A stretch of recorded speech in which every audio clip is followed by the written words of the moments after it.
That's my school. And so we have the option of either continuing the meeting or canceling. And does the commissioners have a opinion about what we should do? Would it be rescheduled? I would probably go, well, I don't know, probably we'd have to have a special meeting, probably in 2 weeks, I guess. 3 weeks. 3 weeks. So, does anybody have? Any? I'm fine, might You're move fine? things along faster. Is it okay? Okay, let them know that we're continuing on. We apologize, the furnace is not working, just keep your hands, you know. You want to get up and do jumping jacks, do that. Sorry, we don't have time. So I. And when we say 3 minutes, we really do mean 3 minutes. Yeah. All right, this is the planning commission meeting of January 20th, 2026. I will call the meeting to order. Our first agenda item is a roll call. We have roll call. Butler. Here. Riley. Here. Brown. Here. Ms. Webster. Here. Mr. Finn. Mr. McFadden here. All right. Our second thing is we have a pledge of allegiance. I are in the commission. And join us in welcome to. Pledge allegiance to the flag of the United States of America, to the republic which stands under God, indivisible, with liberty and justice for all. Thank you. Next is approval of the agenda. One item that I'd like to offer is that we take under new business C, D Patel, and we bring that up to A, since we do not have a public hearing associated with that particular application, and then just move the other ones down. The B will now become the special land use and concept plan for the rural business, and C will be the town plan, NP. Sorry. Move to approve the agenda and have That's that. it. Do you have anybody else have anything else amendment wise? So we'll approve the agenda, and Mr. Eiley is second. All in favor, say aye. Aye. Voice opposed? All right, so that will be the difference. Approval of the minutes of November 18th. Any changes on page 1? From the ninth line, under new business. The 9th line under new business. Yeah, it says outdoor activities until 10 p.m. and extension. Previously approved while remaining in full compliance with the township noise ordinance. And 3, updating the landscape plan. 2, cross out the word remove and put and comply with fencing requirements at 2 locations. We're not removing the requirements, it's going to comply with the requirements. Got that, Morgan? Got it. Anybody else have it? Okay, anything else on page 1? Page 2. Very minor, but under roll call vote, there's be a comment between Butler and Island. Thank you. Okay, and then back up at the second paragraph, the very last line, again, it should say, including and complying with requirements of 2 locations. So strike out removal of fencing, complying with fencing requirements. Got that, Morgan? Got it. Okay, anything else on page 2? Page 3.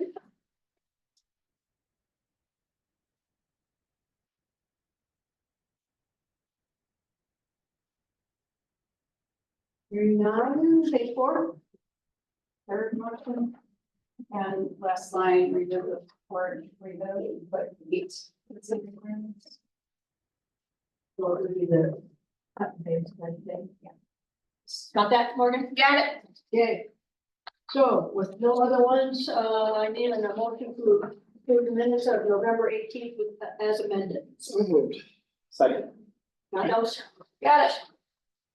All in favor, say aye. Aye. Opposed? All right. Done with that. Public comments. This is a time that Well, we do have two public hearings, as part of our new business, and at that time, in the public hearing, there will be public comment, so, that if you're here to, according to those two applications, you can hold your comments until those two, the public hearings, for those two applications. Yeah, the public comments that is open now is that we request that speakers, respect a 3-minute, time limit for individual comments, 5-minute time limit for an individual speaking on behalf of the group. And this is not a question and answer session. It is an opportunity for you to voice your any thoughts and concerns to the public. So I will open the public comments if anybody would like to speak. Anybody in row 1? How about row 2? Are you all here for the public hearing? Zoom. Is there anybody on Zoom? If anyone on Zoom would like to speak, please raise your hand. Going once. Going twice. Okay, with that then, with no one speaking, I will close this portion of the public comments. Okay, under new business, our first one, as we have amended, is the application from Neil Patel. It's a division of a platted lot, section 2164. It's a lots of general law and ordinance that require planning commission to review and make a recommendation to the township board. So is there anybody here to, Lene, did you wish to say anything in regards to this application? Yeah, I'm happy to give an overview. Can you hear me okay? Yes. Okay, this is a request for a platted lot subdivision, and in our general law ordinance, so you won't find this in your zoning book, it's in our general law ordinance. It states that if there is a reduction or an addition to the size of a platted lot, that request has to be reviewed by the planning commission and the township board. So this is, you'll see the graphic in your packet. Essentially, what is being requested is that the site where the hotel is across the street, basically it's a flag-shaped lot. And the applicant is looking to kind of divide the flag portion, the pole portion, and create a new lot that would have access from Clearbrook Court. And it would also add additional land to parcel or lot number 7, which is becoming parcel C. So I've provided a review for you. So this is at 3457 Blue Star. The current zoning is C1, and the intended use for parcel A is the Best Western. Parcel B would be residential, and parcel C would also remain as residential. This is all within the Clearbrook Estates platted subdivision. I mentioned earlier that the Planning Commission must review this proposed reduction in the lot size of the platted lot. And then this would go to the township board. The proposed land division would incorporate a portion of lot 7 from Clearbrook into the new parcel B. So that's the parcel in the middle. It would reduce the lot size of lot 7 from its original dimensions. The owner is D. Patel. He owns the parent parcel where the hotel is, and then the proposed new parcel, obviously he would own that, and also lot number 7. It's all in common ownership. All of this would comply with our zoning ordinance, and we do allow residential in the C1 district. The access and utilities would be, it's all served by utilities. It has access to the existing public road, Clearbrook Drive and Clearbrook Court. And what we're looking for from the Planning Commission is a recommendation from you to, support this change in the platted lot size for lot number 7. So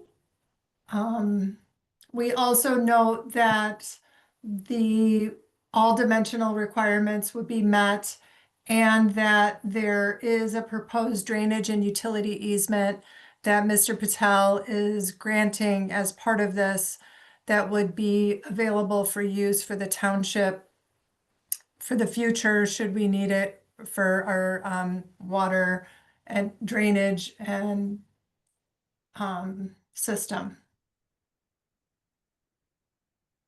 Okay, any discussion, commissioners? I think it makes lot 7 more usable, makes more sense. Lene said that all the dimensions comply with the zoning. Correct.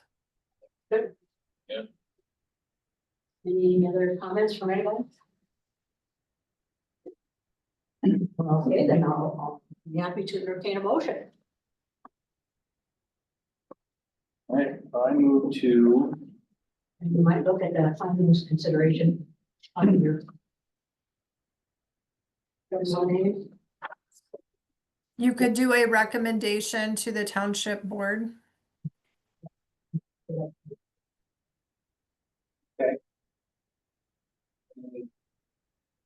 okay, I move to make a recommendation to the township board to approve D. Patel's division of platted lot, section 20-164. And they would follow the findings of consideration and recommendations, conditions of approval as laid out in Lene's summary of the project for the change. Okay, I'll support that. support it. Any other further discussion? All in favor, say aye. Aye. Opposed? Okay. And I'm assuming we didn't need to have a roll call vote on that. No, that's fine. Okay. Okay. All right, our second item is, public hearing and consideration of a special land use and concept plan for a proposed rural business located in A1 agricultural district, located on parcel 20.04.017.02 at 2435 64th Street for Saugatuck, adult daycare and training. Parcel is 13.8 acres. We have our applicants here. Okay. How the public hearing will go is, we'll have, Ms. Wells introduce the project. Then if the applicants wish to, address the commission, they are welcome to. I will then open the public hearing. And if anybody wants to speak for or against the, application, they may. I will close it and then we'll have our discussion within the commission. So with that, Lene? Okay, thank you.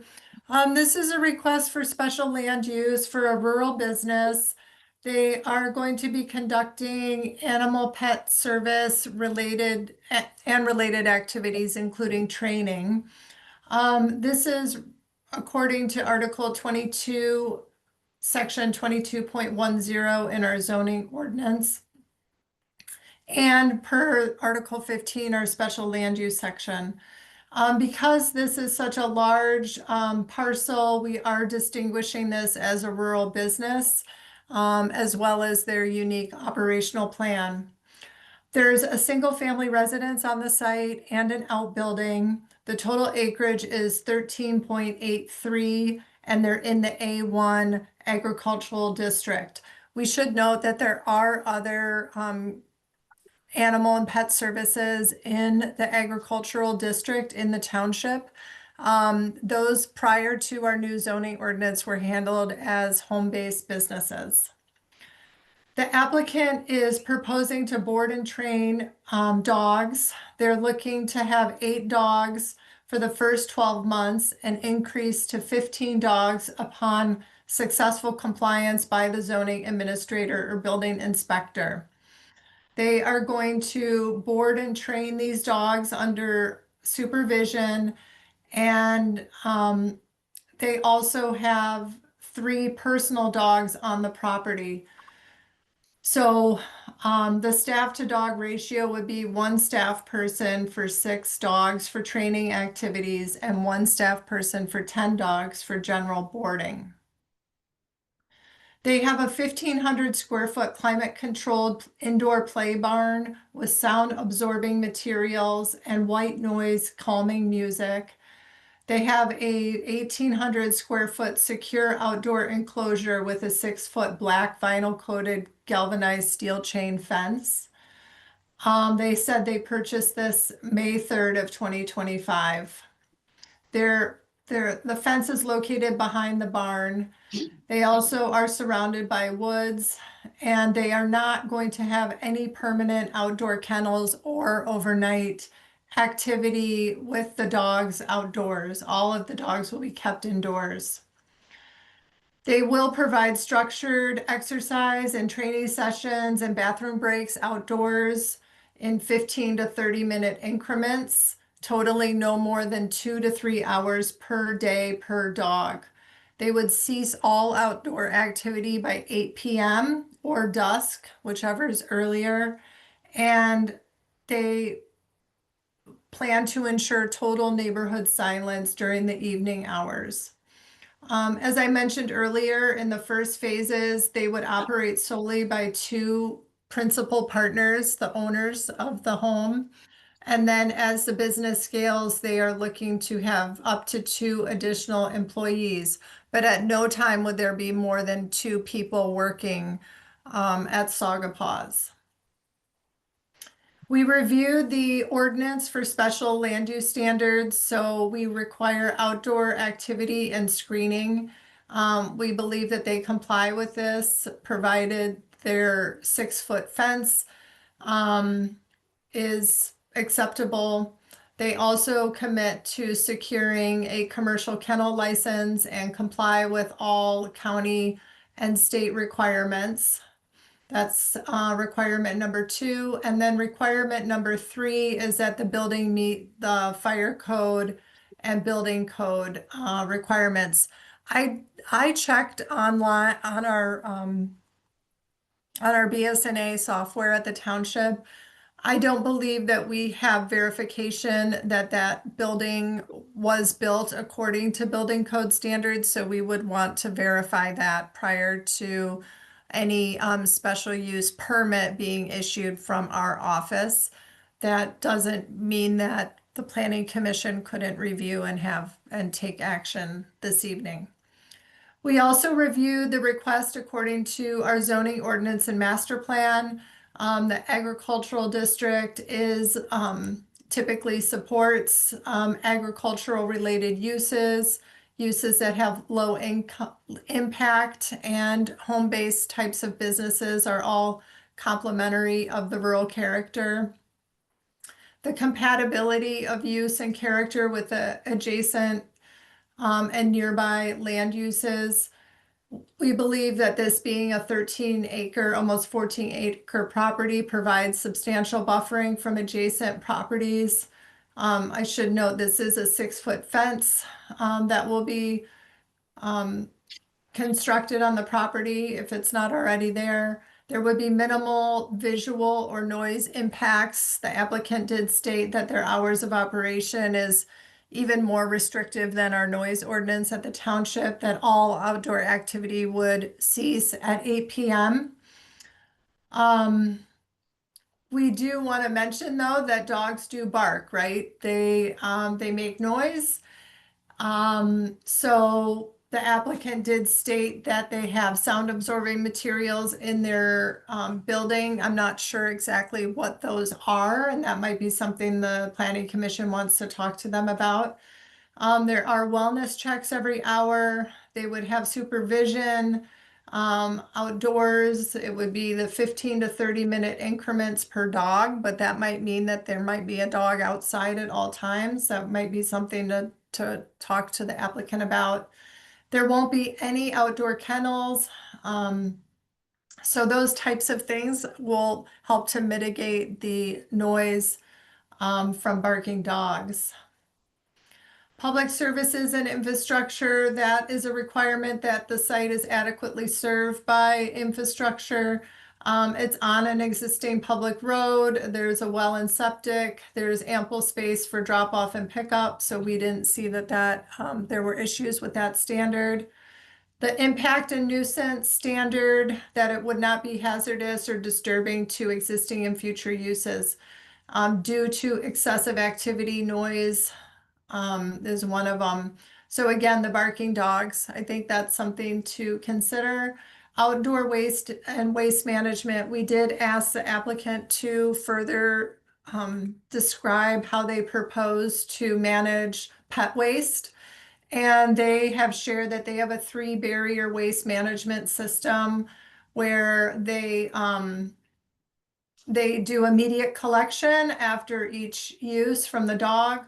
They store it in waste bags and then a steel heavy-duty plastic airtight bin with a locking lid. And then that bin is located at least 50 feet from any property line. It is then removed by a professional waste removal service, and then they disinfect the waste bin. We don't anticipate there being any excessive traffic from this use, nor any additional visual impact. So we found that that standard would be met. In terms of the environmental standard, standard E, they stated that there would be no chemicals or pesticides used on the property, of course, because of the dogs. So we found that that standard would be met.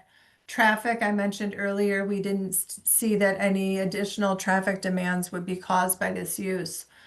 So we provided some additional recommendations and conditions that could be included in any type of recommendation if the planning commission wishes, that relate to the capacity for the number of dogs, and that would be tied to the satisfactory review by the township.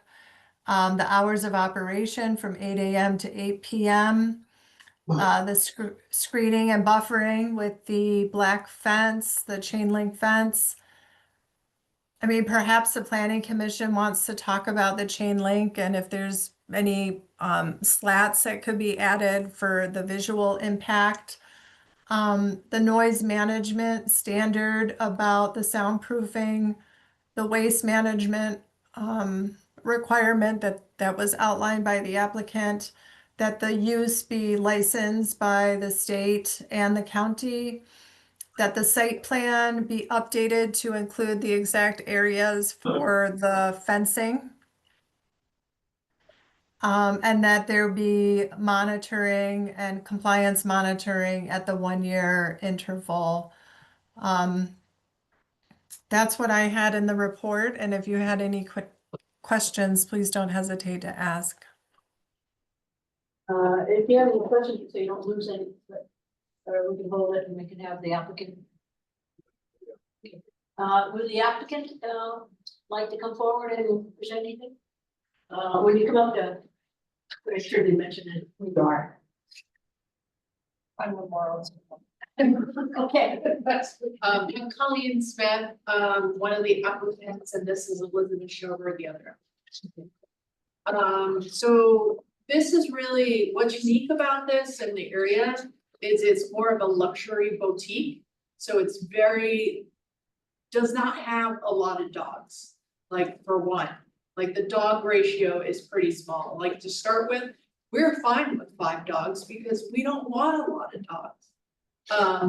And then the other things that were mentioned in terms of like noise, yes, they are dogs. Dogs bark sometimes, but we also have like a 3-second rule. So if we hear the dogs bark outside within 3 seconds, we bring it back in.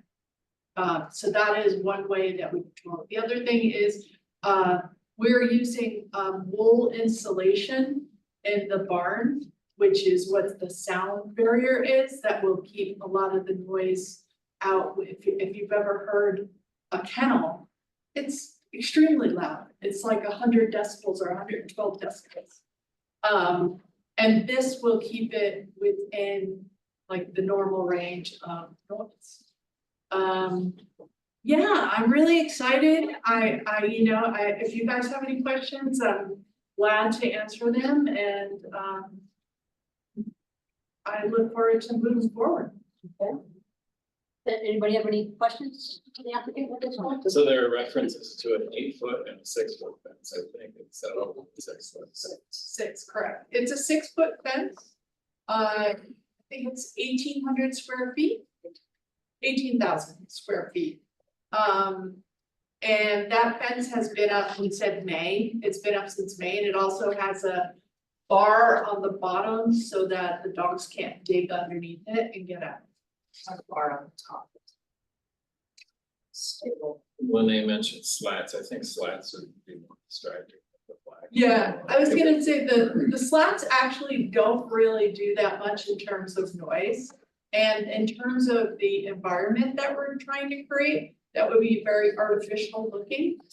And take away from, you know, the look and feel that we're going to. Other comment, my last comment is I have 2 dogs, and whether it's summer or winter, it's getting dark at night, and it's really guaranteed that you can like shut them down. I think that there'll be times that we have to take them out to just pee, right? They're gonna have to. Yeah, pee. yeah. That's it, but we're not gonna keep them right there. Okay. You mentioned in the screening that, that you're considering some evergreen vegetation around the screen. So so when I said the evergreen vegetation, it is already covered around with woods. There are woods all the way up 3/4 around, because our house and the farm is there, but all around it is woods. Well, then look at that picture, I don't. Like, where's the woods? No, that's looking from the other side. Okay, got it, so it's on the other side, so we don't see it. Yeah, I guess my only question would be, yeah, you're okay with like a 1-year trial at the smaller limit for dogs? And that way, if there are any problems, we can iron them out in the first year, but you know that it's gonna be like a probation year. And you wanna get comfortable and we wanna be comfortable with it, correct? Yeah, I mean, it was my suggestion to do a lower amount. And the reason being is that there are gonna be kinks and we are gonna have to work them out, you know, and like I said before, we're boutique. I don't want a large number of dogs. we hope we can find 5 customers. I don't think you'll have. I don't think you'll have a So problem. we can, when we're, you know, yeah, we want to work it out. You have, so when I looked on Google Maps of the area, it didn't look like anyone was very close to you, but how far would you say the closest residence is to you? You know, so that's great yardage, but it's far. I mean, we have a 7-acre lot between us and the next house. Granted, it's the narrower side, so I don't know. Okay, I just- Within a couple acres, maybe. It looked like. There's a plenty big of- buffer, there's a plenty big of- Like in the buffer summer, we between us. cannot see anyone's house because there's so many trees. Now that there's snow, if you kind of like go out and look, you can see 2 of the houses. Yeah, but there's no one really close. And then what, do you have like a size dog that you're targeting that will be on the, you'll? Friendly dog. So really, I mean, we're only taking social dogs for one. We will not take dogs that are not social. And then for a size, right now I said 20 pounds and above. I mean, a lot of people say 30 pounds and above, but given again that it's gonna be a very small group, I think that we can.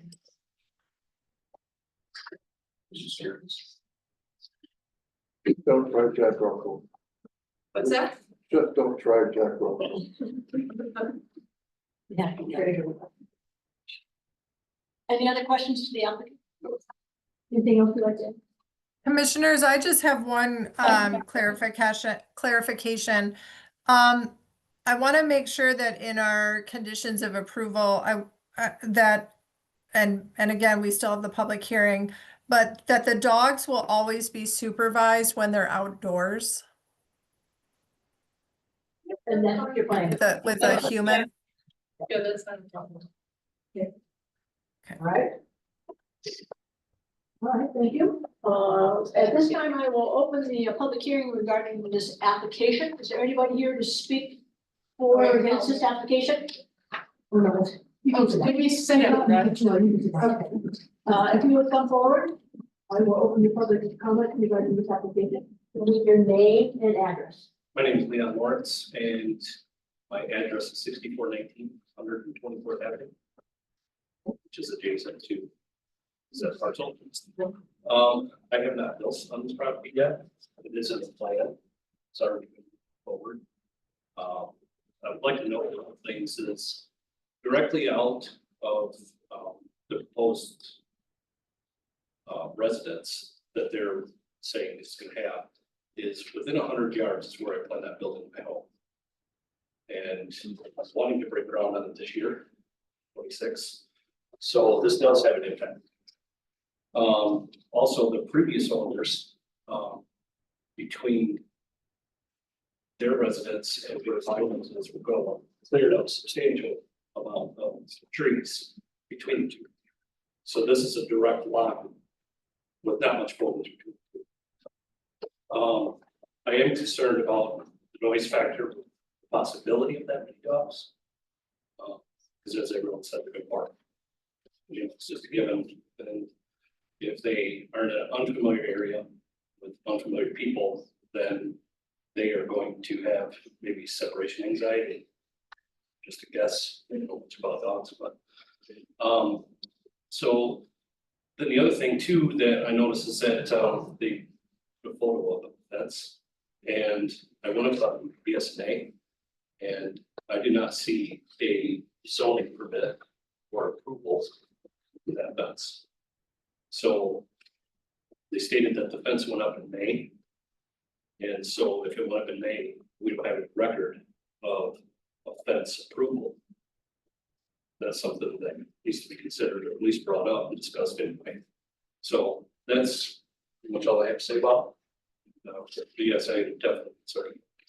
Okay. Okay, Thank you. thank you. Is there anybody else here to speak to this application? For or against? Okay, I will then close this, the public hearing that is associated with this application. Lene, in regards to the fence, if it's true, would they have needed a permit? According to our new zoning ordinance? We do require fence permits, correct? Okay, so if they didn't get it, what do they have? The fence is up. You could include in your conditions that they submit, the required, drawings and forms for the fence, permit. I believe it would meet the ordinance. It's, the height is okay. That's one of the things that we regulate. We want to verify that it's all on their property, which I believe it is. Commissioners, any thoughts?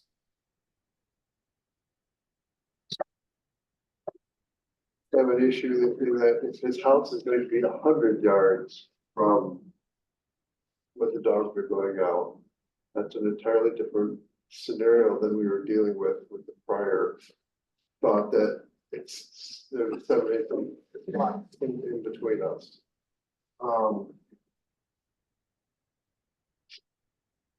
Since we don't.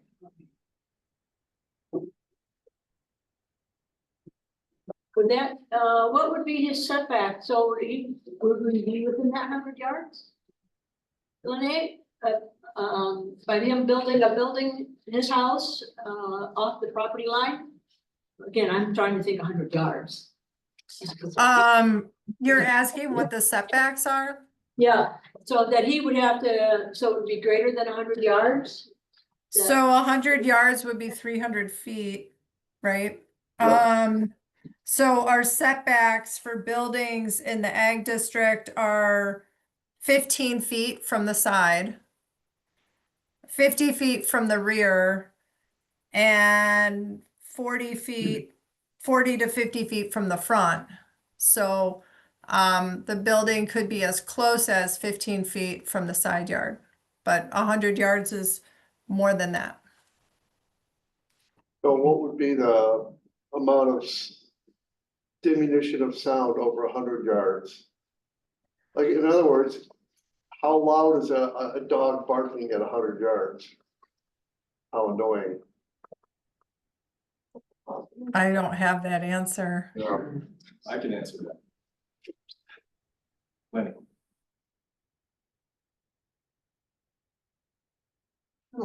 300 feet is a decent distance. That's like a dog barking in one end zone and a dog at the other end.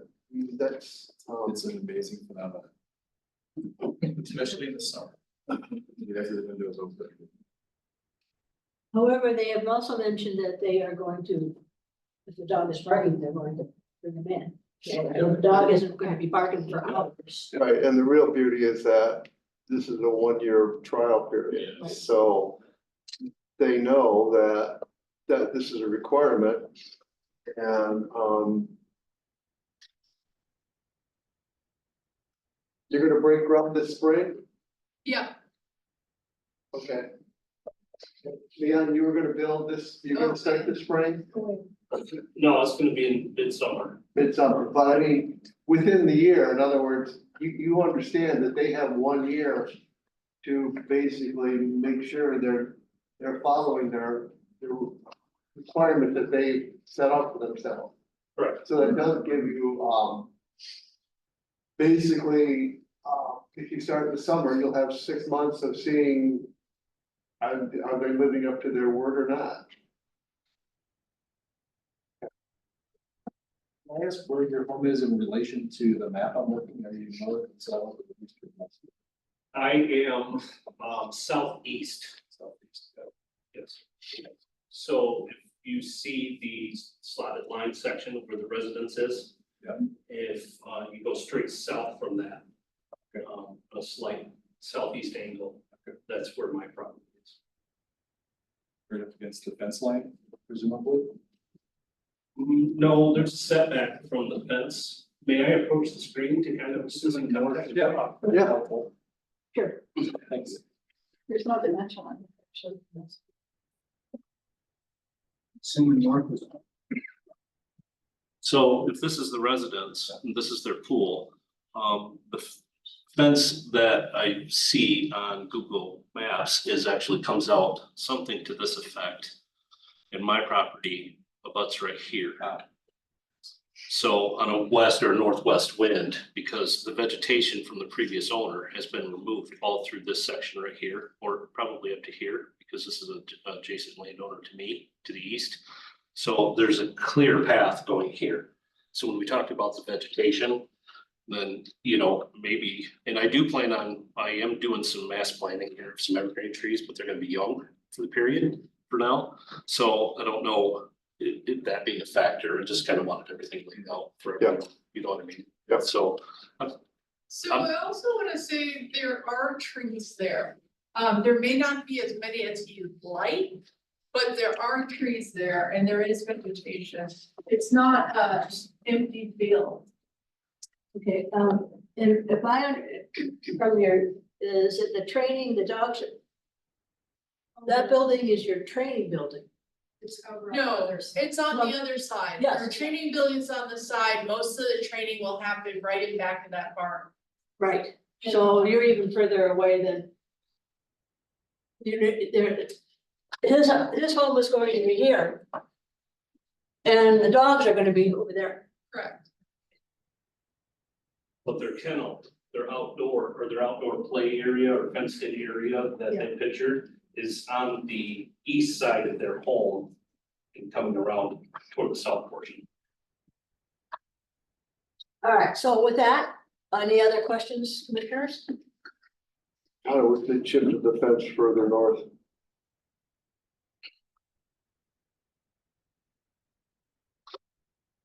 So what are you suggesting? Are you saying something? Are you asking? Well, the I'm applicant to do suggesting something? one solution might be if they didn't put the fence in, that we have to approve it. Do we explore the option of what it would cost to move the fence? if that's possible. In other words, give the adjoining landowner a little bit more space. But I hate to drop that expense on us to bring new business either. This is a trial period, so I would suggest we go through that first. Okay, And this reminds me of the matter last fall where, are you talking to each other? Do you have your phone numbers and can you know, your neighbors? So if there's a problem, can you reach out? Yeah, I did drop off a card to them, a couple weeks ago. No, it wasn't a couple weeks ago, it was like 4 months ago, and I responded back to you and said, hey, welcome to the neighborhood kind of thing. And you were complaining already about trees we had there and asking them. Okay, all right, I appreciate your discussion and you can certainly have that as neighbors have the discussion at a later time. I'm gonna pull us back to this application. Is there any other comments in regard to this application? No, need a motion. It's not a motion, it's something to just consider, and that is, if the trial period goes forward and all is well, that's true. If the trial period goes forward and it's problematic and so forth, the only thing that stops some trees don't really stop sound, bushes don't really stop, burns stop sound. So if there's space on property to install a burn of sufficient height, that will stop sound. That will redirect sound. Okay, so therefore, after our year, then if they would have to come back and like, then that would be a consideration to do. Just as a consideration, if there's an issue after the 1 year. Right, Lene? Did I say that right? Yeah, yeah, Okay. that could be a consideration. And then also just the reminder that we wanted to add that there would be human supervision at all times when dogs are outdoors.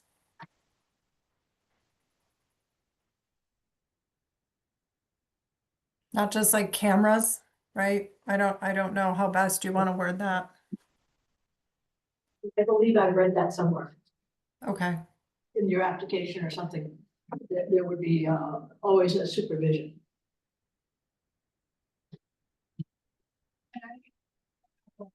We have 3 personal dogs.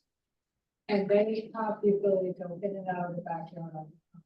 If we don't have boarding dogs, I'd like to continue to have our good personal dogs, be able to go out into the yard on the dog, like many people do in our area. So I just want to have really clear understanding that we're talking about boarding dogs. Right. Have supervision, right, our pets.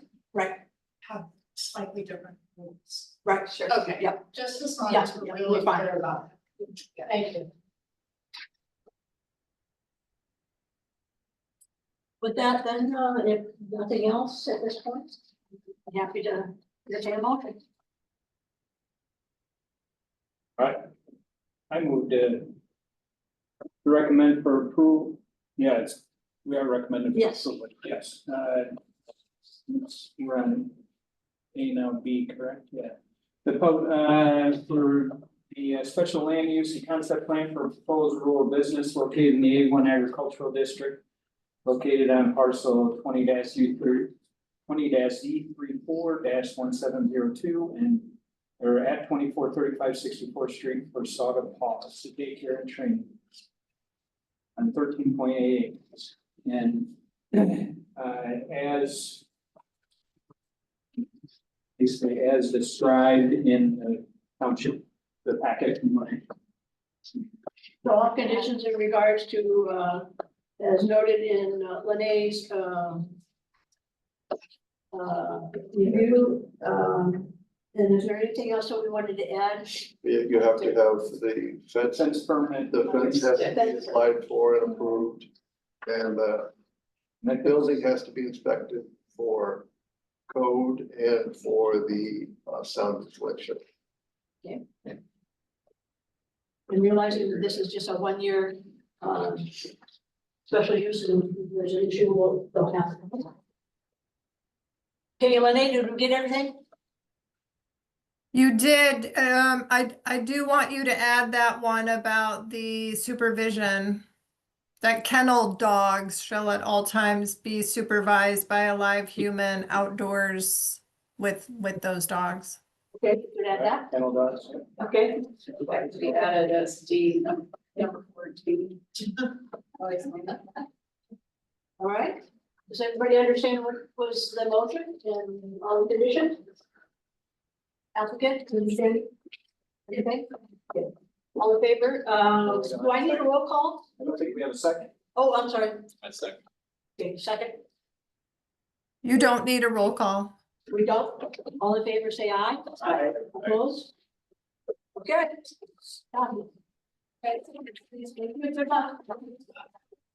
All right, our next agenda item is a public hearing and consideration of a proposed plan unit development rezoning, the enclave, enclave, located at 6549 Elegant Road, Article 20, 03510, containing 9.3 acres of land, currently zoned C1 and R1. So with that, Lene? It's you. Okay. All right. There's quite an extensive report in your packets. I also want to note that we did receive written public comment, and I'm happy to list out the names of the written comments that we received since our packet was issued. That said, we're looking at a 9.718 acre parcel of land. It is dual zoned. It's zoned commercial towards Blue Star Highway and residential to the east. You can see the zoning line on your screen. This is a request for a planned unit development. The applicant is Johnny Walker. The engineer is Excel Engineering. They're proposing a project that mixes residential housing types that include single-family detached residential, two-family attached residential, and one 4-unit multifamily building. The project also includes 73 parking spaces. Some are accommodated within garages. We have driveways, guest parking, a recreation area, access ways, bike trail, and an emergency connection out to Blue Star Highway that would be for fire access only. The site is served by municipal water, and there are plans to bring sewer to the property. There are also extensive wetlands on the site, old growth trees, and other vegetation. The applicant is seeking this PUD for 36 units. I mentioned that there's one multifamily building. There are 12 two-family buildings and 8 detached single-family homes. The applicant submitted 2 different parallel plans, and we've had conversations with the applicant ongoing over the last couple of weeks about their parallel plans. And we can talk about those as part of the review. One of the parallel plans we believe is not adequate. This is the one that shows multifamily. Our ordinance requires by right development on the parallel plan, and the multifamily is not a permitted use by right in the C1 zoning district. So we did ask the applicant to update their parallel plan to show permitted two-family buildings, which are included in the second parallel plan. They also provided in the R1 2 multifamily buildings, and that would be something for the Planning Commission to talk about, because in R1 we allow multifamily by plan development. So whether that means that the parallel plan can show multifamily or not, I think we would like some clarification from you on that. The applicant is also including in their parallel plan lot areas that range from, I believe the smallest is around 11 or 12,000 square feet, up to close to 30,000 square feet. We have a table in our zoning ordinance, table 6.30, and that guides the dimensional standards for parallel plans. This table was intentionally put in our zoning ordinance for the specific purpose of the density calculation for a parallel plan for a PUD. In the residential and commercial zoning districts, it's referred to in section 6.30D. We did this because we know that a parallel plan based on 1 acre lots, 1.5 acre lots, some of the acreage that we allow in the commercial district would not be feasible for developing that parallel plan if we're looking for residential uses. This was talked about by our planning commission and with our consultant when the ordinance was written. The other point is that because the site will be served with utilities, we took the position that they can use the square footage for projects with utility service. As I mentioned earlier, they already have water and sewer will be brought to the site. As you know, having more users on a utility system is better for that system. We have more people paying into the system, which helps support future repairs and replacement of that system. So it's always good to have more users when we're investing in municipal infrastructure. With the base plan density of the parallel plan, this number 2 in front of you, they would be able to achieve the desired 36 units, and that would be with a bonus.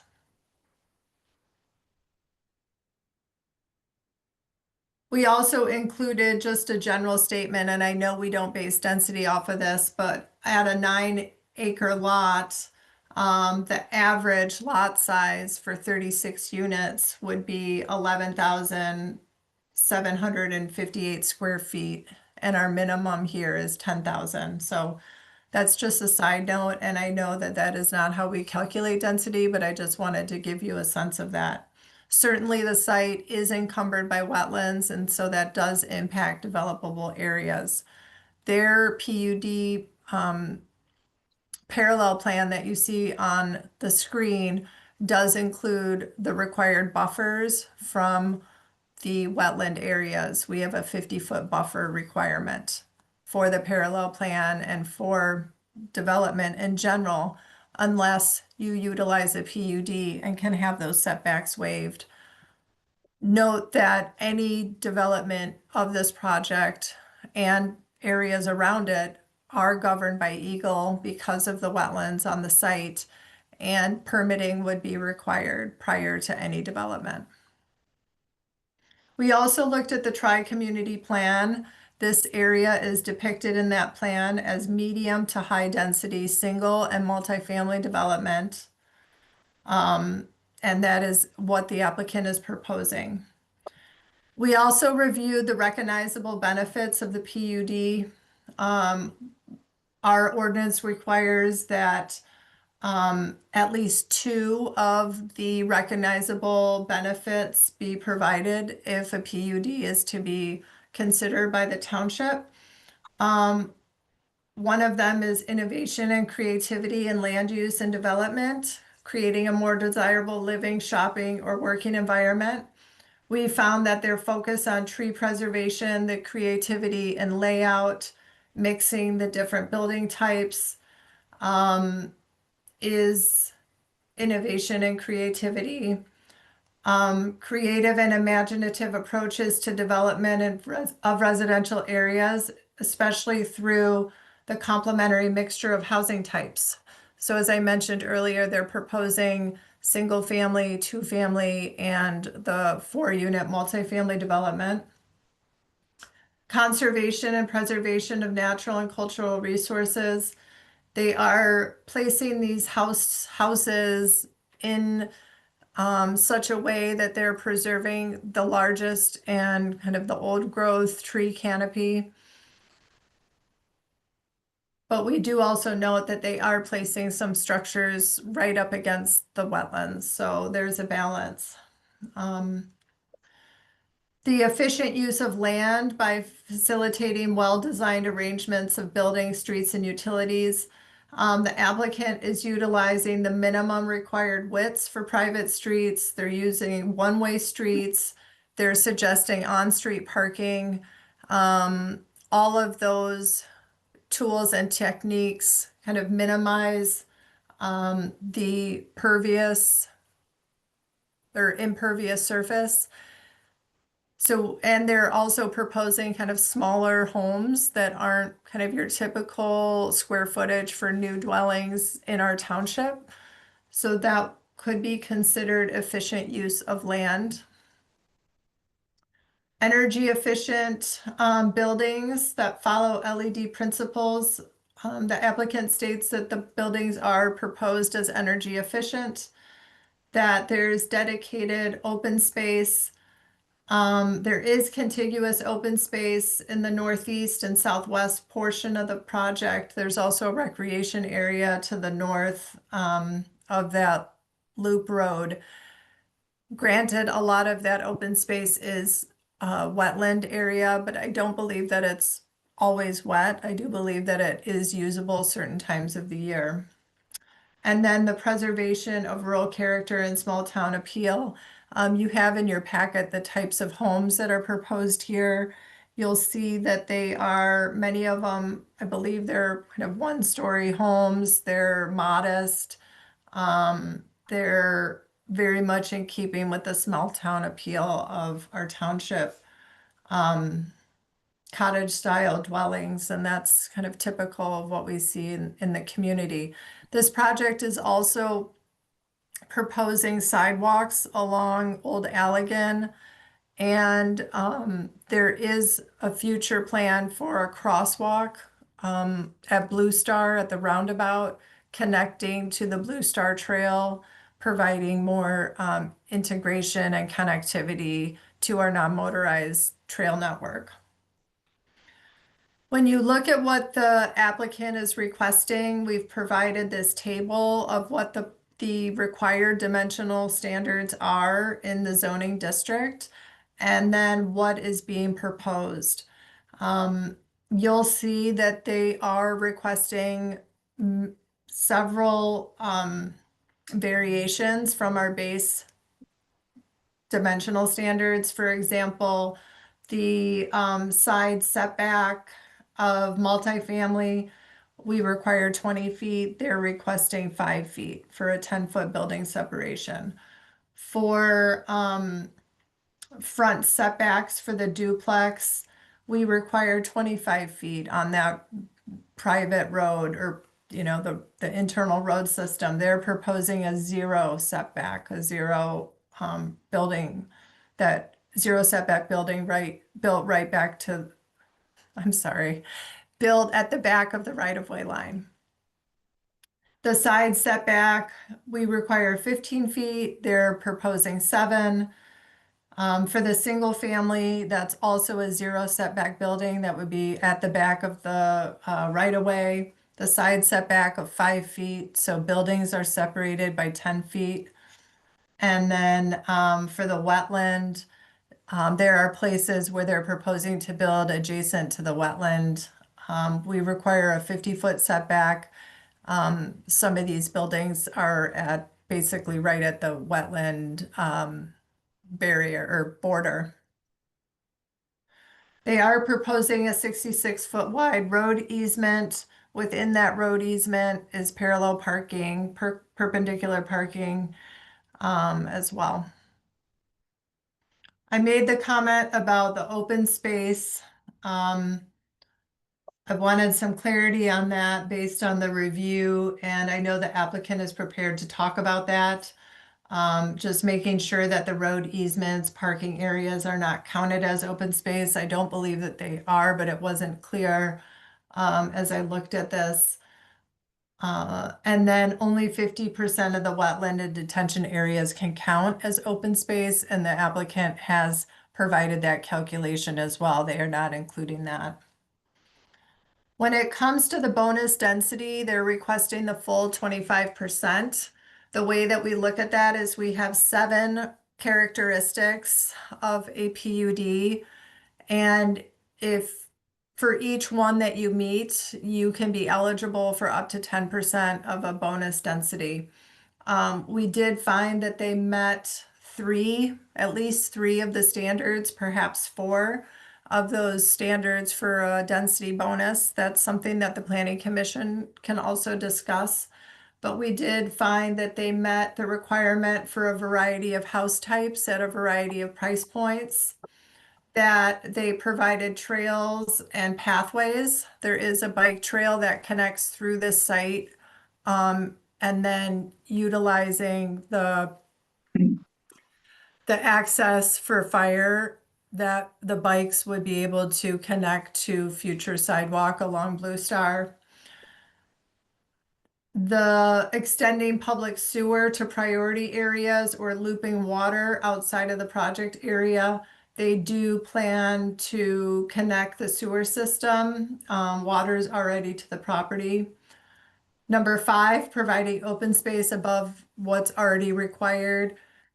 It's likely met. That's the one I wasn't sure. And then the item number 6 and number 1, we didn't find that those were met because for number 1, the playground is private, and for number 6, they're not using, I'm not seeing that they're using bioswales or wetlands. So as it stands, they meet 3 or 4 of the 7 standards, meaning that they would be eligible for the 25% additional density bonus. Getting into the site plan standards, I do think we have some questions to sort out with the parallel plan that we can talk about together. In terms of lighting, they have not provided any lighting details yet. Just a reminder that the PUD is a rezoning, and the first step here is consideration of the overall layout, the density. Morgan, if you want to go to the site plan, this is a parallel plan. Thank you. You know, the rezoning offers an opportunity to kind of lock in the overall access, circulation, density, building types, the setback variations, open space, those types of site conditions. Then that is a recommendation to the township board. They would consider the PUD rezoning, and then the applicant would return to Planning Commission with full detailed site plans. So that would be all of the grading and the drainage. They would have to prove that they have sign off by fire, by the road commission, by the drain commission, by Eagle. You know, that is when all of the other detailed drawings and reviews happen. So I should have said that at the very beginning, but that's why we likely don't have the lighting fixtures yet, right? They haven't done that level of detail for the PUD. Item C for site plan review is parking and circulation. We found that they do have more parking than is required. But we also know that some of that parking that they're showing, the additional 19 spaces, is for guest parking. Access management, we do not have an updated review from the fire department at this time. They did an initial review that was provided to the applicant, and then the plans you have in front of you respond to the fire district's initial comments. However, we don't have their updated review on these plans. They were submitted to the fire district though. Landscaping, I mentioned already, just some questions about the open space. Stormwater and water quality, the township engineer has a memo in your packet with their review on that matter. Signage is not being reviewed at this time. And then outside agencies, I made that comment already about the timing of those other outside agency reviews. When we talk about the residential building standards, one of the house plans has a 20-foot width and our ordinance requires 24. So that would be an item to be waived with the PUD. One of the buildings, the Koivu, I wasn't sure if that is a garage frontage in its entirety or if it, or whether it meets our requirement that no more than 40% of the facade be a garage. So that was a question. Item B and C on garages were not applicable. Item 3 for our residential building standards is a requirement that there be a variety of housing types and the look and the feel of these homes. When you have 36 buildings or homes, units, we require 4 different types, and the applicant has met that. They have, I think, 6 or 8 different types. And then they meet the additional standards that we have for the requirement that no 2 house models can be next to each other, and that the foundations are permanent, which they are. So we did include some suggested conditions that are memorialized into a suggested ordinance for the township board or for the planning commission to consider passing along to the township board if you are ready for that. But I know we do have comments that people have submitted in writing, and we have questions about the parallel plan. And we certainly want to hear from others in the room that have joined us on this cold night. So I will just turn it over to the planning commission and others, and I'm happy to answer any questions. Okay, we want to hold this question. Do you have any questions right now, Dr. Lene, or you want to go on with the, Lene, what was the base? Was it 30 units and then they bonus up from there? The base, thank you for asking. I think they showed even more than that. I don't have that open if we can scroll down. Of course, I probably won't be able to see that. Let me open another file. I have it here on my computer. So on their parallel plan,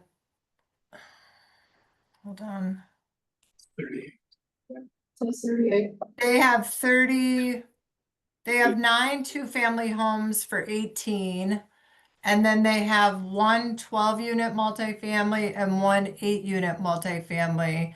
So that is 18 plus 20, 38. But I thought there was bonus.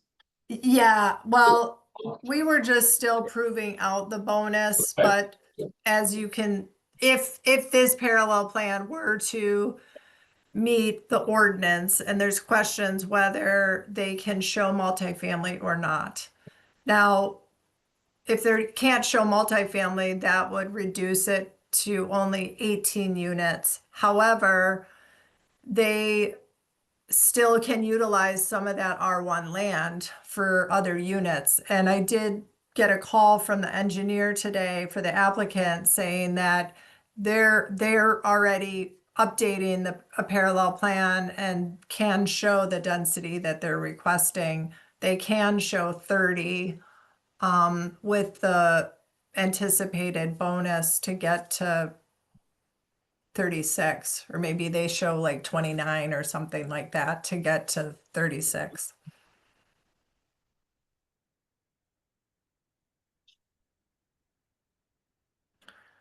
any other questions at this point? I guess the other question I have is, I'm trying to get a grip on which of these plans are we looking at, and with the deficiencies that we have, and the fact that we're freezing to death.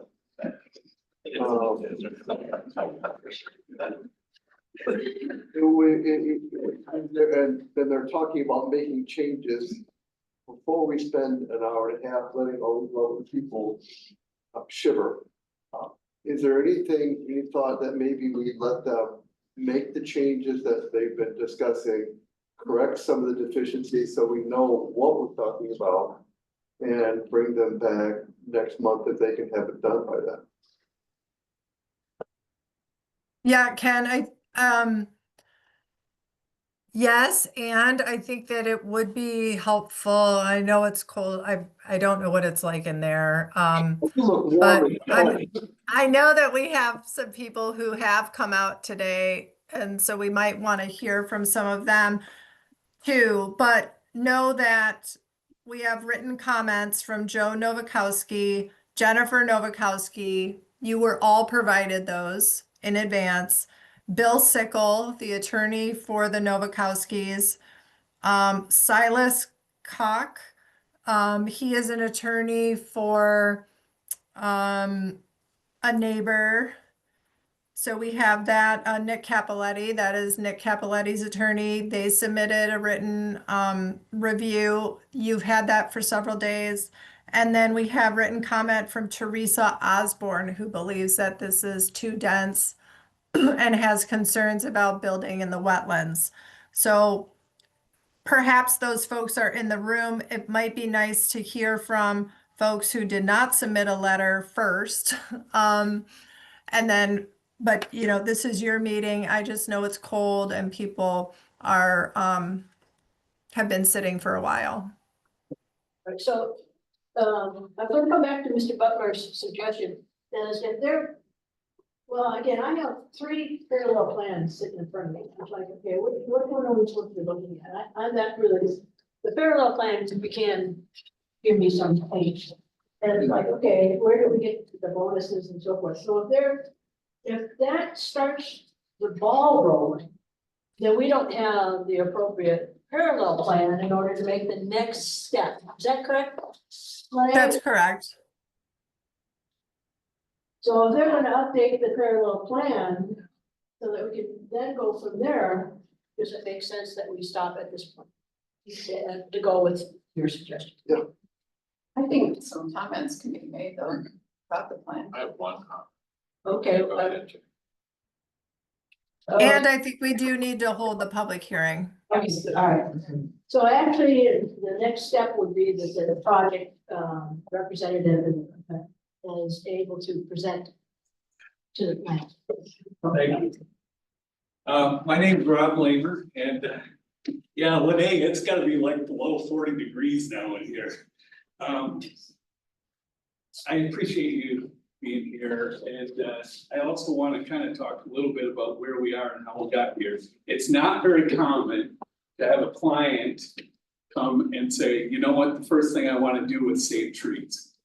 And I think that the wetland lobby has a pretty darn good lobby, and they get saved quite a bit. But those upland trees, a lot of times because you're trying to save wetlands, they end up going away. And so when a client comes to me first, and that's what they're thinking, that's how we started when we looked at this plan. I kind of highlighted it here in green, the trees that we're trying to save on this property. The majority of them are outside of the wetlands. And so the buildings look like they're haphazardly in some respects placed and not double roaded and that type of thing. And that's intentionally purposeful to try to save trees. So yes, we can probably shift buildings around quite easily and probably knock out some trees. We're also showing, we had a note, I think it's good for you to know, the parallel plans, you know, you give thought to, but it's not gonna be the real plan. And we were looking at that table that's over in your ordinance. It's not like we're not using it. Discussed it with Lene, and I think there's some discrepancy maybe in whether or not you should use that or not. But with what we have in this is the latest parallel plan, where we show more than what we don't even need a bonus if this parallel plan is accepted. because there's more units on this than what there is on the PUD. It also takes down a lot of trees, but we are staying in that 50-foot setback that you're asking for wetlands. With one exception, and that is right in here, there's 2 small pieces of wetlands that we will work with the EGLE to get approved to impact those. Why? Because the other piece of this plan is the township is requesting that water and sewer be extended. This pink here is the proposed sanitary route to bring sewage down and through the site. Is that a benefit? Yes. To the township, to the community, yes. Because if you go this way, one, you're gonna be working right in the wetlands here, and it's a longer route. You're working with depths here with gravity sewer. There is a lift station here, but this portion of the sewer is gravity. And according to the township engineer, Tyler, he's saying this is a benefit because it's a shorter route, less expense, and it just helps get through the site. My client is in the business of trying to help the community.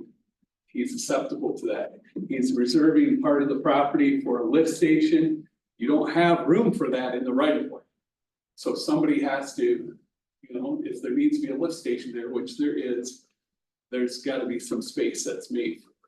Again, Johnny Walker's put the property together to make that happen. So yes, we can, if the question that came today is, well, these units aren't permitted by right in the R1. If I go through and do it, and Lene's seen a rough draft of it, if I start looking at trying to put duplexes in this area, we could probably come up with a 30. Well, then we would need the bonus, and I think we qualify for that. And so you're back up to the 36. So from when you're looking at the parallel plan, whether you like it or not, or whatever, we'll make it at work. But the ultimate plan that we're looking at for the PUD is this one. And that's gonna probably stay unchanged. So we're looking for comments on this lot tonight, because that'll help us be able to get to that next step, which is we have to get sewer and water permits starting to be drawn for Tyler at the township, because he wants to put this out for bid in July, and you have to have permits in hand. And that process is gonna have to start probably by the end of next month in order to have the permits in hand by July, so that they can start building it in September. And so this is kind of it's gonna be a holdup to the township if you don't, at some point, come to an agreement with what happened. I personally don't want to see it go to the parallel plan, because that is a permitted by right in the end, right? So you might find yourself losing trees, you might find yourself struggling with, and coming up with, residents might find something that they end up with that's not really what they're looking for if the PUD doesn't happen. So, I don't want to, I mean, that's a reality, right? So, I looked at, I think that it's important to go through, you have in your ordinance, you have a list of about, don't do this page, so this is in your packet.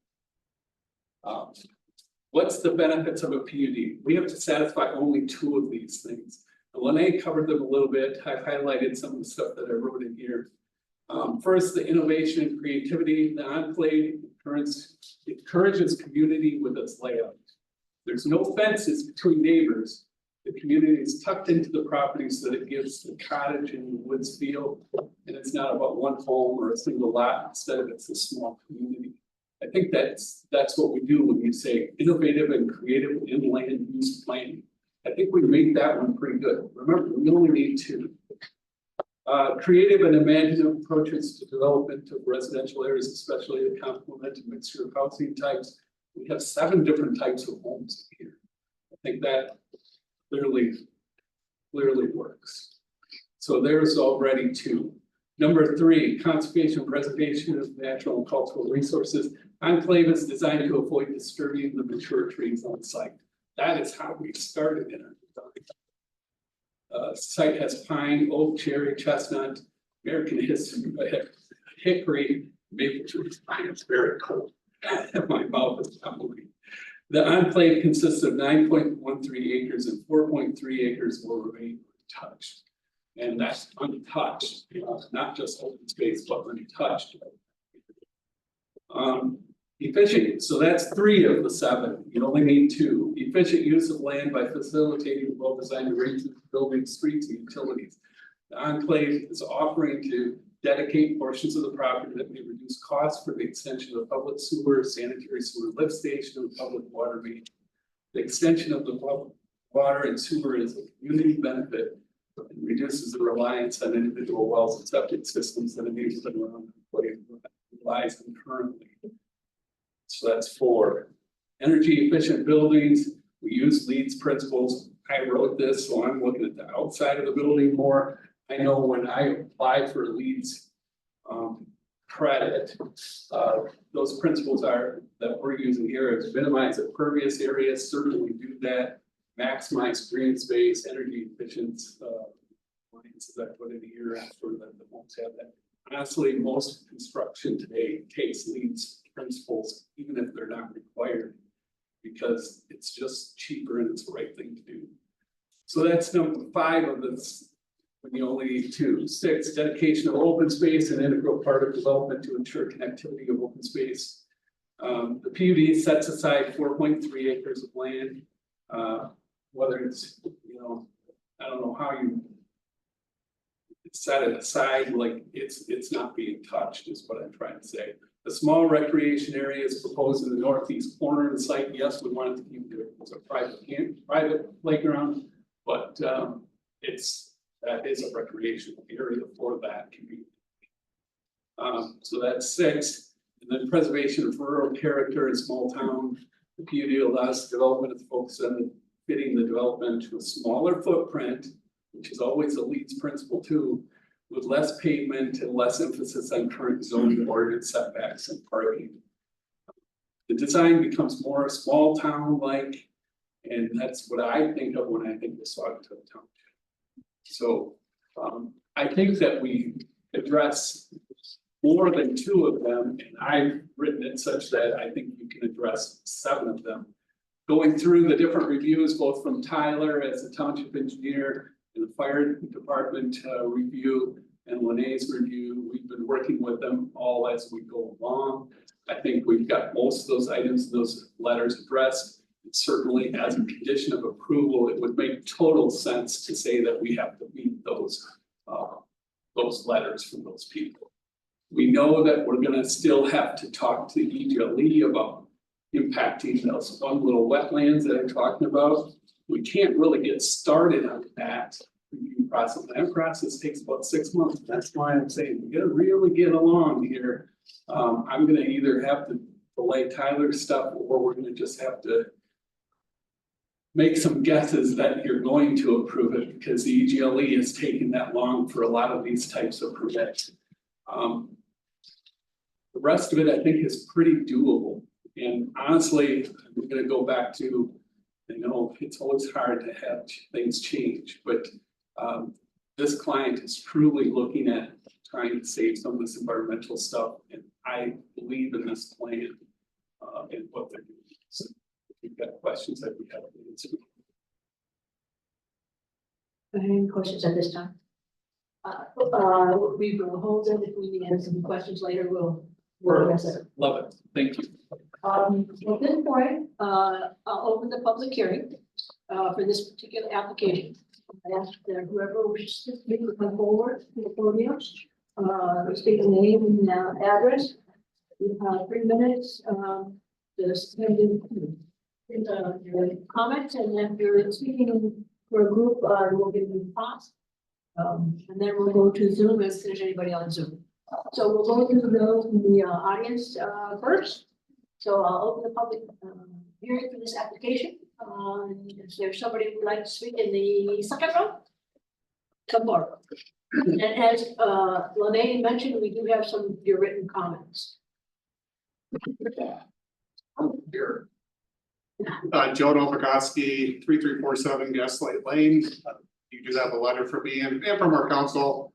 Might seem like overkill to have an attorney up on here, but.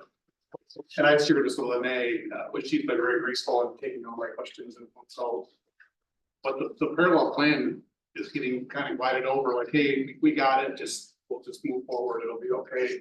And then pressure to get this thing moving, and I don't know about you, but I like getting forced to do a decision. Which is feeling a little bit like that or a lot like that. But the parallel plan sets the density, the parallel plan is what you can build right now without coming to the planning commission. It's by right. Not with a PUD, not with table 6.30, it's what you can build right now. So you guys looked at the Singapore retreat, that was a by right plan. It had 20,000 square foot residential lots. And then they did a PUD that made it denser, bigger buffer. This is doing the exact opposite. It's getting bigger under the PUD instead of smaller. And it's getting denser than what would be allowed. So by right, they can build 1 acre lots on commercial. And they could build 20,000 square foot lots on residential. And that's with public water and sewer. Water and sewer are here, that's a whole other, or water's here, sewer isn't. There is a TIP financing, I think that's some pressure from the township to try to get this through, because that brings sewer. But that there's different motives there. I think talking about the trees is interesting. I actually overlaid the tree plan with the grading plan. So there's 28 trees that are saved. 5 of those are outside of the construction zone, so those are like count. And 17 of them have major work grading in their critical root zone. I don't know if anybody's ever put fill or cut around a tree, it's gonna kill the tree. So if you overlay the grading plan with the tree plan, and there's houses within feet of some of these major trees, they're not gonna live. So yes, you can say that, but it's just not true. Lene mentioned these are 1-story buildings, they're not, they're all 2-story. So that's kind of, I'd say take a closer look, and if I was paging through the different plans on my iPad, they all look the same. So they might have different floor plans, every single one looks the same. And I guess there's just a lot of aspects on this of even the parallel plan that we haven't seen, it's on a board somewhere. It has an asterisk of it requires wetlands getting filled in, that's not allowed by the parallel plan process in your zoning, so. I'm a builder and I'm an engineer, so I'm on the builder side of things most of the time. You have to follow the plan, so that's all I'm asking is to follow the zoning ordinance. I'm not asking for anything. Other than that, just follow the rules. The attorney laid it out really clearly. I think that helps. I have lots of notes, but oh, just the last thing, with my last 20 seconds, we own the property to the east of this, so that's extra concerning. But if you can imagine having a building 18 inches from your property line, a 3-foot retaining wall and a 2-story building this far from your property line, that was proposed. Just take a really close look at it. Thank you.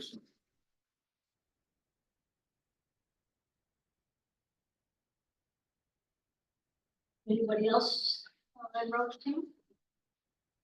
Road 3? Road 2? Road 2?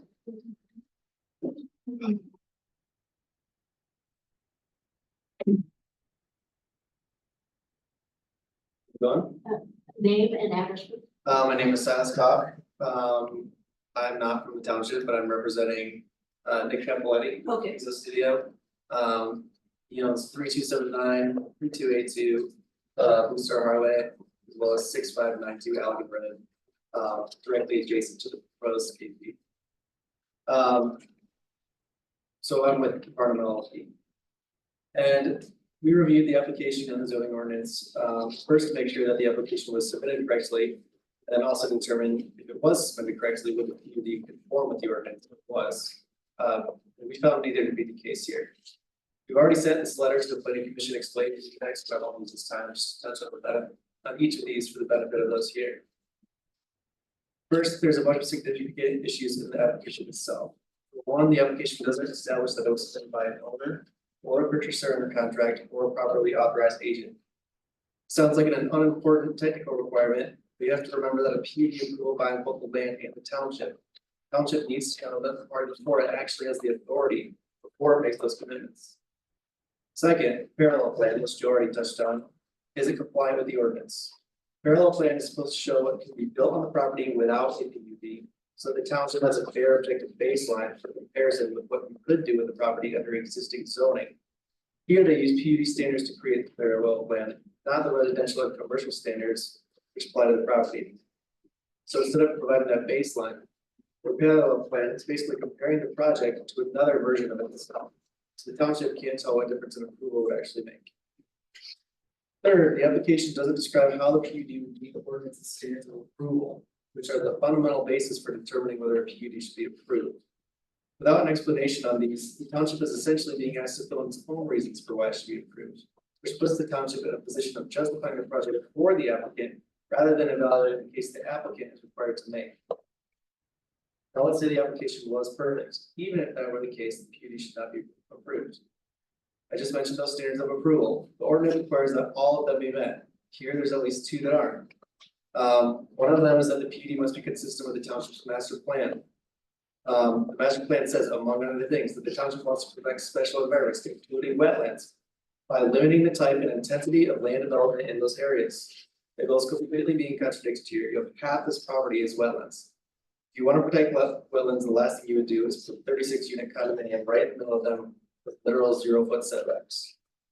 Another standard from the standards of approval, when verbatim here, the proposed land uses must not exceed the capacity of public services and county roads, or the capacity of the site to accommodate on-site wells and sewage, or the capacity of public water and sewer systems. As we've talked about, there's no public sewer service to the property. The application references future sewer extensions, but those are purely speculative and not in the applicant's unilateral control. You end up not getting any. Times. You can wrap it up. Oh, I can wrap it up, yeah. If they end up not getting a sewer extension out there, that sewage is gonna have to be stored in the ground right next to those wetlands, and there's nothing in the application that suggests how they would go about doing that. For those reasons, we think the application should have. Thank you.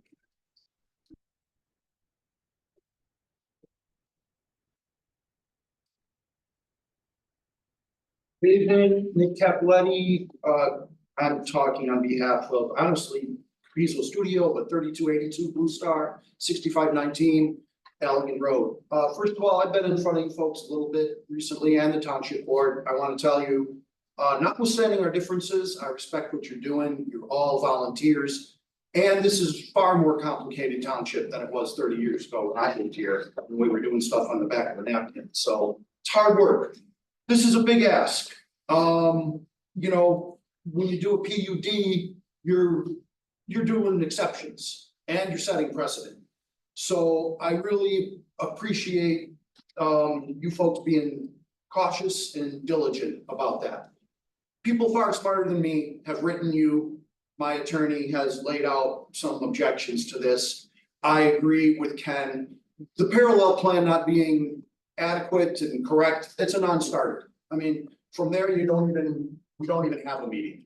But beyond that, when you get to thinking about this plan, I'd like to speak about this plan relative to the character of the community. I continue to hear from developers and investors who come into our community and tell us they want to be good neighbors and they have great intentions and they have very opaque plans. This is a very opaque plan. I've been here 30 years. I was coming here many years before that. Saugatuck was fine long before any of these establishments, long before Capizzo, and Saugatuck will be fine after Capizzo. So that gets a little worn thin to me. And I hope you will consider that as we consider these precedent-setting plans. When you buy a piece of property in Saugatuck or anywhere, it doesn't entitle you to anything. You have to meet the zoning, you have to meet the criteria in the master plan. So I want to say that the density, I think, is extreme. And I want to say that the exceptions that this would call for I don't think the public benefit, which is supposed to offset some of those exceptions, I don't see the public benefit being there. I see the public, if you weaved it into the PUD, okay, there's some benefit, but, you know, I don't see the exceptions that this requires outweighing the impact it has on our community. Thank you very much.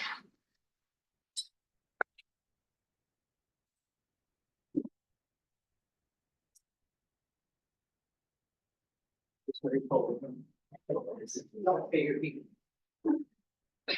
Kathy Busio, 65, 34, Old Elegant. I'm not a builder, I'm not a lawyer. I will be the neighbor. So I think we go apples to apples with our last comments that you, with the dog park. We have 13 acres for 5 dogs. Now we're looking at 60 homes on 9 acres. How many dogs are we gonna have? How many children are we gonna have? My bigger question is, and I know we're not supposed to ask questions, but I can't find that answer is, are these owned? Are they rentals? What is the plan for the ownership of all these homes? And what impact is this gonna have on our roundabout, our crosswalk? Now, as taxpayers, we're gonna create crosswalks. We're gonna do all of these things. This is a small piece of property. I go by there every day, 25 times a day. The trees there probably get shot, aren't worth saving. They're really not, because they're going to all die with the wetlands and the minute you touch them. So preserve what you want, say what you want. 65 years I've lived here. You're all blowing smoke here because it's not the piece of property. I love building. I want to see a future for all of the other generations. This isn't the piece of property. You're trying to throw a lot in a little piece of property.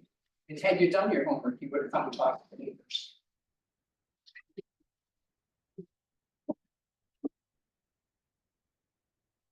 Anybody else?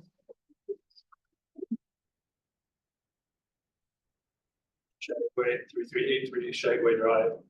I'm currently next to Johnny, a good neighbor. Appreciate that. I guess I've lived here all my life. I'm 60, so I can remember this town how it used to be, and it was good then. I just feel like when is it enough? They say that this is going to be an improvement to who? It doesn't do anything for any of us, doesn't do anything for me. It's just more traffic, and it's just, the sooner I gotta get to the restaurant in Saugatuck somewhere so I can get a bite to eat. There's been a lot of references to this being a small town, and that's how I always remember it. It was, you know, everybody would come here because it's a quaint, small town. And I just feel like that we are losing sight of that. I didn't have time to come up with any facts or anything like that, so obviously this is just an emotional plea from me. Just to remember what we all came here and why we like Saugatuck. It's a small town. Well, let's try to keep it a little bit, what's left of it. That's all I got.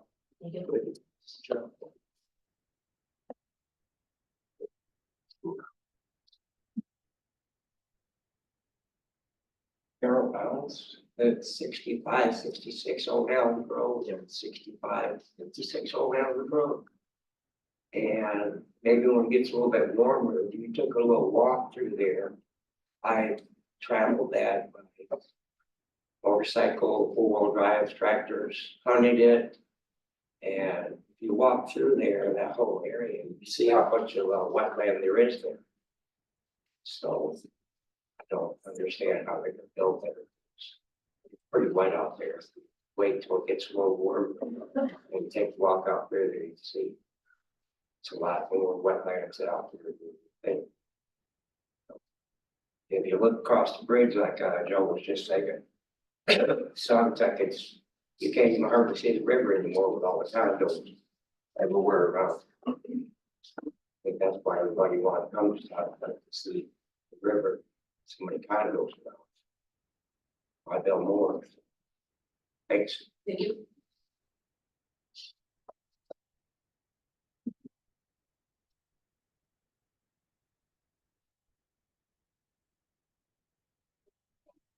Jennifer Novikowski, and I'm also at 3347 Gaslight Lane.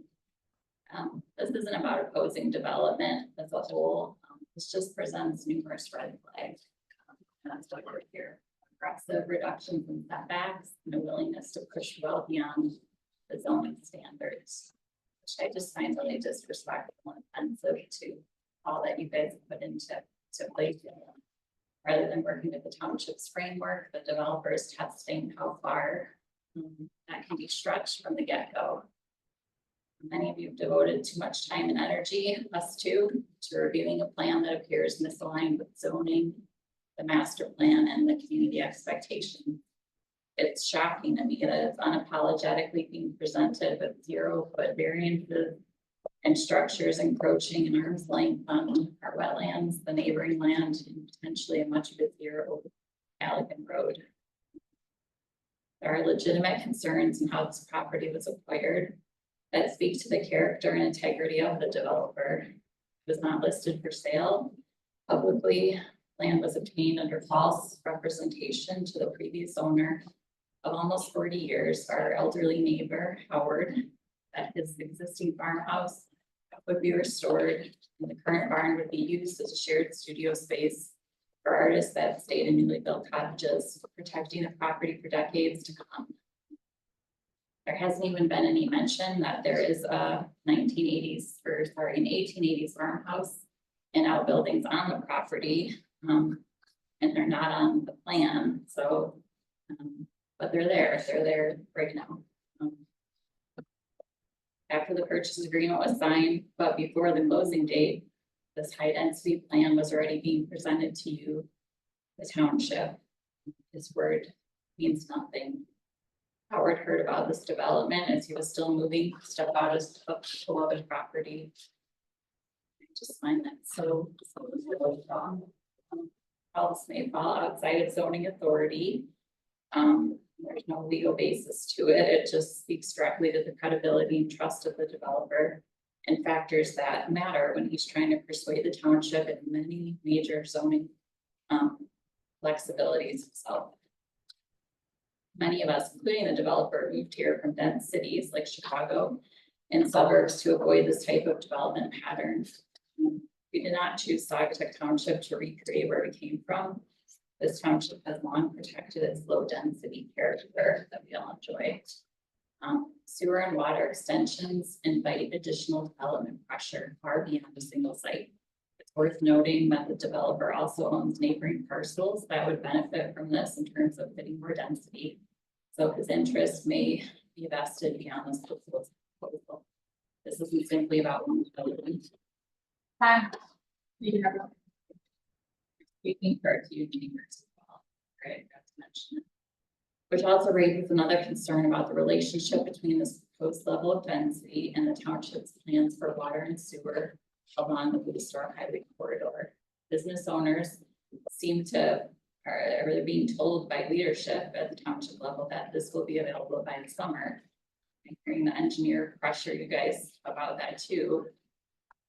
And that also seems morally and ethically wrong.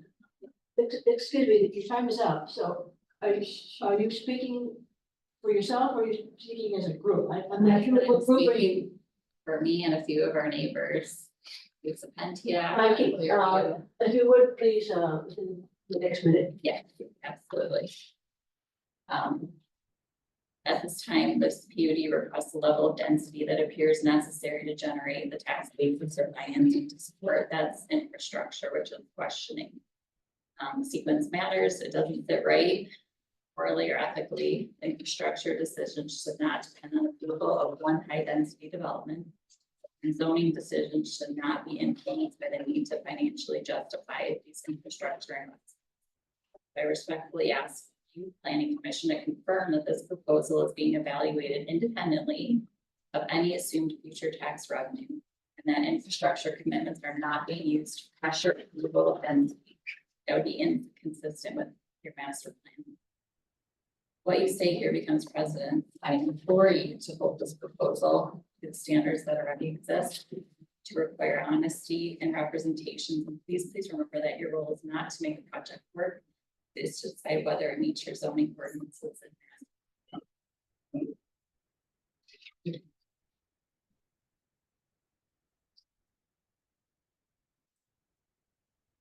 Oh, I just had to move because I was frozen in place. Yes, hi, I'm Diane Jacobs, 3377 Gaslight Lane. And I agree with everything that's been said against this project. I am not anti-development. I am the developer of Gaslight Estates. So I understand that progress moves forward, people need homes to live in. I just don't think we need this type of development. It's completely overuse of the land. And I hesitate to think what this is going to do to the traffic on the corner of Old Allegan and Blue Star Highway. We already have a roundabout. Now I think putting in a pedestrian crosswalk is just a fabulous idea, because then when people go barreling through the roundabout at 35 miles an hour, which they currently do, maybe they can take out a couple of pedestrians. I think this is a horrible idea. The road is far too narrow. How they're going to deal with that with fire and ambulance? People are parking on the street. How is the fire truck going to weave through that? I had a 10-acre parcel that I sold, and I had to work to get approval to put 4 houses on it. 10 acres, no wetlands. So I just want you to think about all of this. It's hideous. That's it.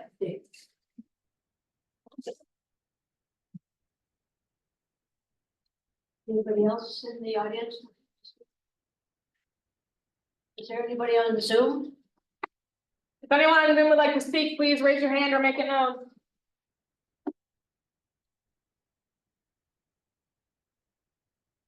Okay, hearing none, then I will close the public hearing.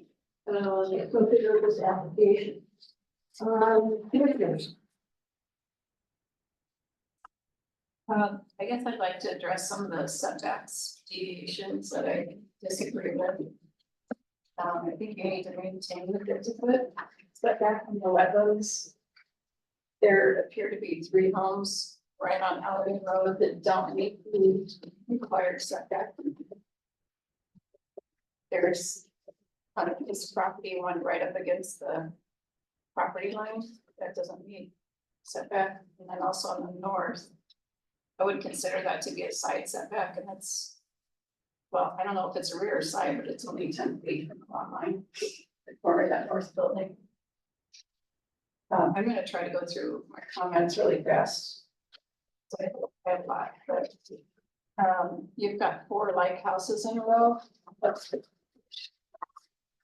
up here, and I think you're only allowed to have 2. We've got it written down 2 or 3, but you can't have 4 like buildings in a row. That has to be.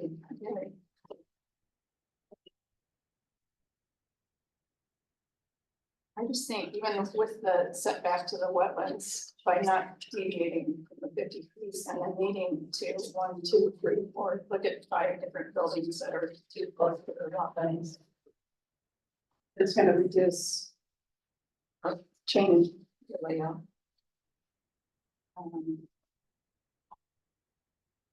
And getting into the architecture, how high are those buildings? They're not dimensioned into the elevations. They're 2 stories, 9 ceiling heights per, So so what's the overall height of the it building? would be just over 20. 20 to 20. Much. I don't have any blueprints in front of us. Well, the maximum is 35. They look like they're It'd be well. These are small, they're 24 foot by 26 foot footprints. They're only 1,400 square foot cottages.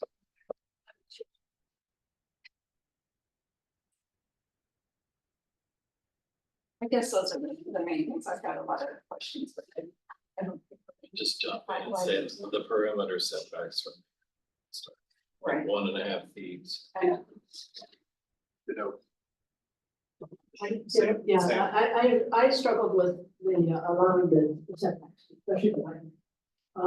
What I have found is, as I look at the checklist at 23, section 23.3, we don't have anything that regards the existing conditions. And if I heard it from the, audience is there's already a whole buildings on this land. Well, okay, we don't have anything in our documents of the existing conditions. So I struggle a little bit with that. We also look at regards to that parallel plan, and if that is how we start this process of also it's taking the bonus and so forth, we don't have really one that is accurate. So I struggled a little bit with that. In regards to, so those are the things that as I look at this, is like, okay, we need to have more accurate information than what we have. That was my concern. I think that's what I said about an hour ago. Yeah. We need at least an accurate starting point to see what we're comparing it to before we get to any discussion about setbacks or buildings within feet of mature trees and tearing down the house. And yes, a lift station might be a benefit for the township, but it doesn't outweigh the issues that they're presenting here. Johnny? I mean, I concur with this, but I assume there was a wetland survey done, correct? Yeah. It's delineated wetlands. That's, yeah, I figured that's what that was. And then was there any discussion, is there a reason why the water main's not being looped off of Blue Star Highway? It looks like it ends there at the corner of Blue Star and Old Allegan. I think Tyler can answer that better, the township engineer, he's the one that's given me what the parameter is. I think instead of us running all the way along Old Allegan to tie in, it's being looped back and around, and so he sees that as a future leg that will go to the south. And then it will. You'd have to ask Tyler and his master. So it would happen. Yeah, That's why you're here. Okay. Yeah, I was just curious. That had been discussed, so. Yeah. But yeah, I mean, it does seem like the setbacks are pretty aggressive. I agree with that. And then I also. I question, I'm just trying to vision myself living in one of these units here, especially on the north end. And if we're having 5-foot setbacks, is that, so what is there, 10 feet between, say, the duplex and the quad? Yes. Is that right? Like that. Yeah. Has that written. I'm just trying to figure out how I'm entering the building and where I'm walking in. It just seems really tight to me. That would be, I mean, one of my thoughts. Beyond so there's no outfall on the storm sewers that. No, it's gonna be mentioned? retention. It's gonna go Okay. into the outlet is into the wet. Okay. And the sizing of it is roughed out So for there- Allegan County Drain Commission standards, that's the shapes. So there is an outfall into the wetland? There will be, we haven't, again, if stuff is shifting around all Yeah. over the place, the calcs go crazy. That'd be the end. Right. I mean, then if this does go forward, I would argue that no, like treatment to the lawn and no chemicals and, no things along those lines. John Vanderbeek in this project, and he's connected with the ODC. So we'll be involving the ODC in this project to do all of the planning that connects the existing wetland and wooded areas to the residential areas. So the idea is potentially prairie grass areas and things like that, but the ODC is going to be getting involved. Okay, well, that's good. So I think beyond, what everyone else has said, I just wanted to offer those so that Because I know you're looking for feedback from us. Exactly. So, Mr. Dennis? No, I'll just add that the existing home and barn are shown in the aerial photograph. We won't highlight. They can be seen. I can speak to those structures. One of these structures is being relocated to Hamilton, which is an outbuilding. And the cottage itself, the prior owner of the land, Howard, had wanted it to go to the cause. So we are right now living with people helping people down in Pullman. And we are working on costs to relocate the cottage down there. Not good, but, The blue cottage, yeah. okay, I certainly understand that, but you know, that's what it is.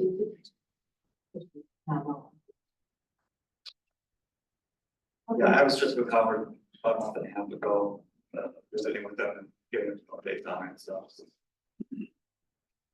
All right, so what is the, at this point, we can, Well, we're not in a position to approve, obviously. so, So, yeah. what is your, are you going to float a motion then? I think we table it, we can look at these with feel our fingers. So I would, is it table or Postpone. postpone? I would move to postpone the plan to allow the applicant to amend his submissions. I need an accurate alternate plan as a baseline that complies with our ordinance and setbacks. And then we can look at what he might want to do there.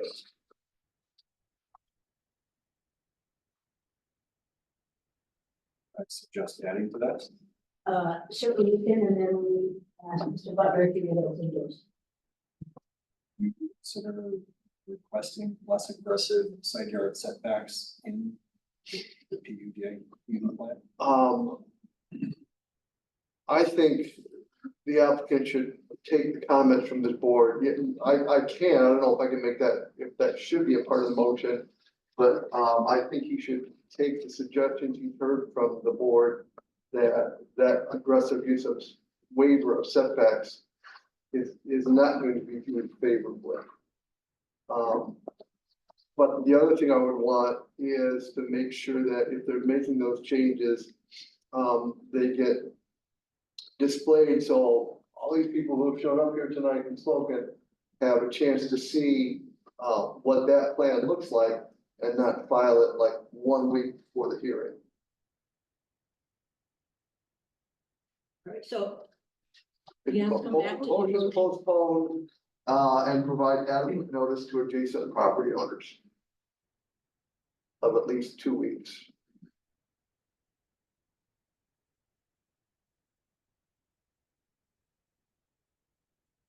You need a second. I'll second it. You're gonna second. All right, so we have a motion to postpone, looking at both, having the, all the necessary, documents, understanding, parallel plans, so we can bonuses and less aggressive, setback, if I said that right. Anything else you want to add so that the applicant knows? All right, I'm going to have to ask for a roll call vote on this. So, Mr. Secretary. Mr. Butler. Yes. Mr. Eiley. Yes. Yes. Ms. Grant. Yes. Ms. Webster. Yes. Mr. McKay, yes. So, actually, you understand what the people would like. Your comments, we will get to work on it.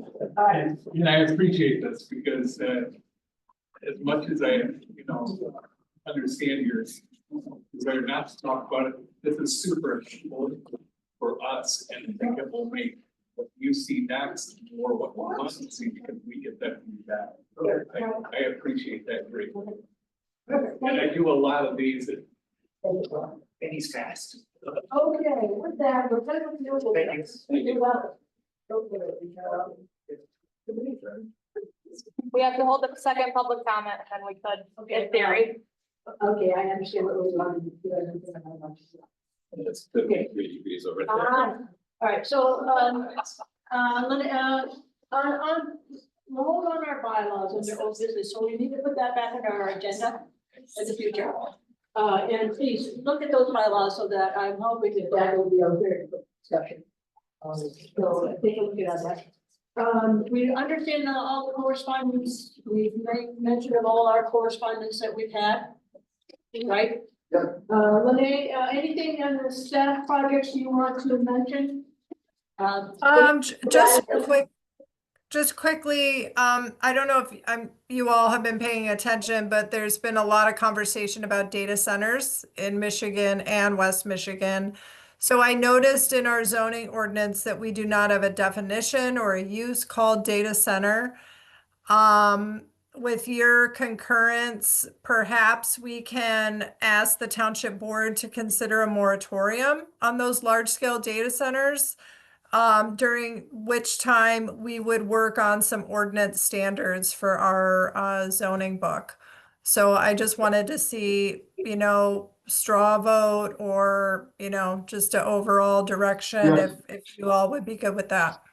Would it be appropriate that we make a motion that we recommend Yeah. to township board for a moratorium for data centers?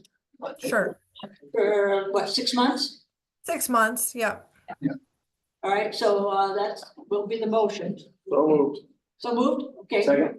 All right. So all in favor, say aye. Aye. Aye. Opposed? Okay, move forward. Thank you. Okay, and is there anything in regard to your staff project updates that are really, things that we should know about? I don't think so. I think it's, if you have questions, I can answer, but I tried to give you a little note after each one of them. All right. Is there anything that we should know about from the board meetings? Cindy's not here. Any board meeting news? Nothing relevant. No. No. Anybody else have any other questions or comments? Okay, I'll open the meeting for our second public comment. If anybody's here or would like to speak to the commission, you are welcome to come forward. It's 52 degrees there, if that's what you guys are wondering. Yeah. Good check for thermometer. Anybody on Zoom wish to speak anything? John, do you want to talk? Hey, no, He doesn't know. Okay, I will call our second public comment and and second, okay, we're done. Wonderful, there you go. I didn't get some breath yet.